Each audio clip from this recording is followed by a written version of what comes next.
১৯ বছর পর জামালপুরের দেওয়ানগঞ্জে বিএনপি সমাবেশ করছে। দর্শক, সেখানে আছেন সহকর্মী সৈয়দ নোমান। আমরা সরাসরি যুক্ত হব তার সাথে। নোমান, ১৯ বছর পর জামালপুরে সমাবেশ করছে বিএনপি, নেতাকর্মীদের মধ্যে উৎসাহ উদ্দীপনা কেমন দেখছেন, কি বলছেন তারা?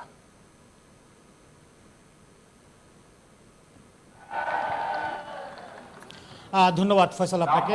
এই যে জামালপুর যেখানে সমাবেশটি হচ্ছে সেটি কিন্তু ছোট ছোট খণ্ড খণ্ড মিছিল থেকে কিন্তু বিশাল জনসমুদ্রে পরিণত হয়েছে। আপনি আমার পেছনে নিশ্চয়ই দেখতে পাচ্ছেন কেন্দ্রীয় নেতৃবৃন্দ কিন্তু ঠিক এই মুহূর্তে বক্তব্য দিচ্ছেন এবং তারা যেটি বলছেন নেতাকর্মীদের উদ্দেশ্যে, যারা এসেছেন, যারা কথা শুনতে এসেছেন, তারা বলছেন যে ফ্যাসিবাদ সরকারের দোসর যেন এই দলে আবার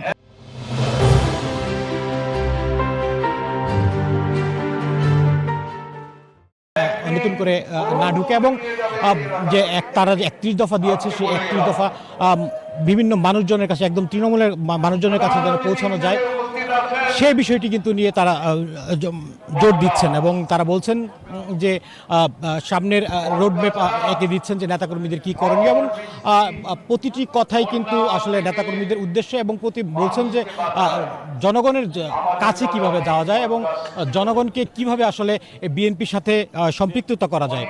তো আমি প্রথমে আপনি যেমনটি জানতে চেয়েছিলেন যে ১৯ বছর পরে আসলে এই যে এখানে যে সমাবেশটি হচ্ছে সেই সমাবেশটি ঘিরে আমরা নেতাকর্মীদের মধ্যেও ব্যাপক উৎসাহ উদ্দীপনা দেখেছি। তারা যেমনটি আসলে সকাল থেকে আমরা দেখেছি যে এই মাঠটিকে ঘিরে, এই মাঠে আসবে এ উপলক্ষে বিভিন্ন এলাকায় কিন্তু সরগরম ছিল। ট্রাকের একটি মিছিল, ট্রাক, ভ্যান গাড়ি যে যেভাবে পারে কিন্তু সেভাবে কিন্তু এসেছে। সব মিলিয়ে আমি যদি বলি যে এইখানে যিনি সভাপতিত্ব করছেন এম রশিদুজ্জামান মিল্লাত, তিনি কিন্তু সাবেক সংসদ সদস্য এই আসনের এবং তার সভাপতিত্বেই কিন্তু আজকের এই আয়োজন হচ্ছে এবং এখানে ঢাকা থেকে কেন্দ্রীয় নেতৃবৃন্দ, ময়মনসিংহ বিভাগের নেতৃবৃন্দ, স্থানীয় নেতৃবৃন্দ যারা আছেন তারা কিন্তু বক্তব্য দিচ্ছেন এবং আমরা তৃণমূল নেতাকর্মীদের সাথে কথা বলেছি। তারা বলছেন যেমনটি যে দীর্ঘ সময় পর আসলে তারা বুক ফুলিয়ে হাঁটতে পারছেন এবং কথা বলতে পারছেন। এই যে স্বাধীনতা, এই স্বাধীনতা তারা আসলে রক্ষা করতে চান। এই স্বাধীনতার মাধ্যমেই আসলে দেশকে আরও নতুন করে বিনির্মাণ করতে চান।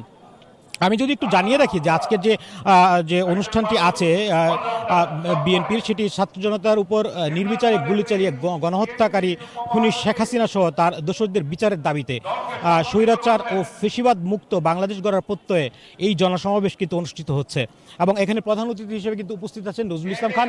যদিও তিনি এখন পর্যন্ত কোনো বক্তব্য দেননি, তার বক্তব্য শোনার জন্য স্থানীয় নেতৃবৃন্দ কিন্তু অধীর আগ্রহ অপেক্ষা করছে। তো এই ছিল আসলে জামালপুরে বিএনপি সমাবেশ নিয়ে আমার কাছে সর্বশেষ খোঁজ খবর। ফিরছি স্টুডিওতে ফয়সালের কাছে।